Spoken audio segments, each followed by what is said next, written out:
Halo semuanya, di video ini kita akan membahas tema 9 kelas 6 subtema 1 keteraturan yang menakjubkan halaman 9. Di halaman 9 terdapat sebuah karangan fiksi yang berjudul Barisan yang Menyenangkan oleh Amanda Naila. Tiara sedang duduk di halaman belakang rumahnya, menengadah menatap langit malam yang cerah. Siang tadi, gurunya baru menjelaskan tentang tata surya. Tentu, Tiara mengerti tentang 8 planet di tata surya. Ia juga mengerti tentang posisi matahari sebagai pusat tata surya. Namun, satu hal yang masih menjadi pertanyaan Tiara adalah mengapa bumi tidak pernah bertabrakan dengan planet-planet lain, padahal jarak mereka sangat dekat.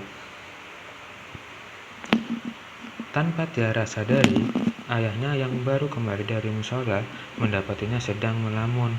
Perlahan, ia menghampiri Tiara dan bertanya, "Hei, anak ayah kok melamun?" Tiara terkejut dengan kehadiran ayahnya yang tak disadarinya. Ia terlalu lama memikirkan pertanyaannya sendiri. "Oh, ayah," ujarnya sembari tertawa. "Aku sedang memikirkan sesuatu yang baru aku pelajari tadi siang. Mengapa ya, planet-planet bergerak lurus dan tidak menabrak satu sama lain? Mereka terlihat seperti memiliki jalur khusus." Ayah Tiara tersenyum. Sebenarnya, planet-planet itu memang mempunyai jalur mereka sendiri. Jalur itu bernama orbit.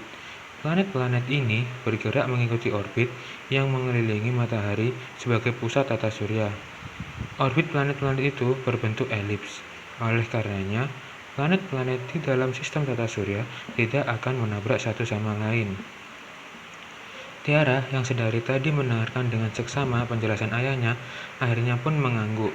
Benar-benar sebuah keajaiban Tuhan ya, planet-planet itu bergerak mengikuti orbitnya sendiri. "Tiara, ayah, kita makan sama-sama yuk. Ayah pasti juga sudah lapar. Ibu sudah siapkan." Tiba-tiba ibu bergabung mengajak mereka makan. Ayah Tiara mengusap rambut putrinya dengan lembut. "Ya, benar-benar sebuah bukti kebesaran Tuhan. Nah, sekarang yuk kita makan malam untuk merasakan kebesaran Tuhan bagi tubuh kita."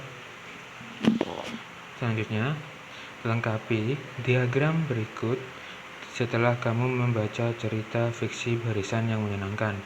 Judul cerita, Barisan yang Menyenangkan. Selanjutnya, penulisnya adalah Amanda Naila. Sifat dari tokoh utama: cerdas, pintar, memiliki rasa ingin tahu yang kuat, dan religius. Tindakan yang dilakukan: mendalami informasi yang didapat. Gambar: anak perempuan berusia 12 tahun dengan rambut berkepang 2, cantik, cerdas, dan religius.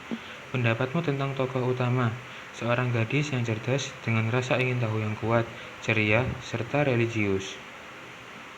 Selanjutnya di halaman 11, jawablah pertanyaan berikut ini berdasarkan karangan fiksi Barisan yang Menyenangkan. Nomor 1, bercerita tentang apakah karangan fiksi tersebut? Karangan fiksi tersebut bercerita tentang pemikiran Tiara tentang orbit edar planet-planet. Selanjutnya, nomor 2, siapakah tokoh utama karangan fiksi tersebut? Nama tokoh utama karangan fiksi tersebut adalah Tiara. Selanjutnya, nomor 3, siapakah tokoh tambahan dalam karangan fiksi tersebut? Tokoh tambahan di dalam karangan fiksi tersebut adalah ayah dan ibu Tiara. Selanjutnya, nomor 4, di manakah peristiwa dalam karangan fiksi tersebut? Peristiwa di dalam karangan fiksi tersebut ada di halaman belakang rumah Tiara. Nomor 5, gambarkan tokoh utama dan tempat dalam karangan di atas sesuai imajinasimu. Gunakan kotak pada halaman setelah ini, lalu gambar tokoh utama dan tempat cerita itu terjadi. Berilah warna dengan menggunakan pensil warna, lalu jelaskan gambar yang telah kamu buat di depan kelas dengan percaya diri. Gambarnya tokoh utama seperti ini, gambar sebelah kiri. Selanjutnya untuk tempat atau latarnya seperti gambar di sebelah kanan, seperti ini. Selanjutnya, halaman 12. Setelah mendengarkan presentasi teman-temanmu, lakukanlah perenungan dengan menjawab pertanyaan berikut. Nomor 1.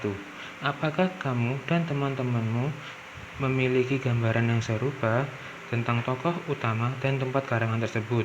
Dalam hal apa saja gambaran yang kalian buat memiliki kesamaan? Jawabannya iya, di dalam hal ciri fisik, tokoh utama, serta lokasi atau tempat cerita. Nomor 2, bagian mana saja yang berbeda dengan gambaran teman-temanmu?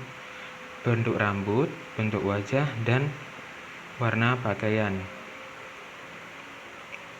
Nomor 3, selanjutnya, apakah yang terjadi jika di dalam cerita tersebut tidak ada tokoh utama? Yang terjadi di dalam cerita jika tidak ada tokoh utama, yaitu adalah ceritanya jadi tidak menarik, karena tokoh utama memegang peran penting dalam sebuah cerita.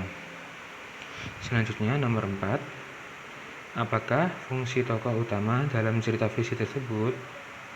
Fungsi tokoh utamanya adalah membuat suatu cerita lebih hidup dan menarik, seolah-olah terjadi di alam nyata. Tokoh utama paling banyak diceritakan, baik sebagai pelaku kejadian maupun yang dikenai kejadian. Sekian dari pembelajaran dari halaman 9, 10, 11, dan 12 untuk kelas 6 subtema 1 keterlaluan yang menakjubkan pembelajaran 1 tema 9. Terima kasih.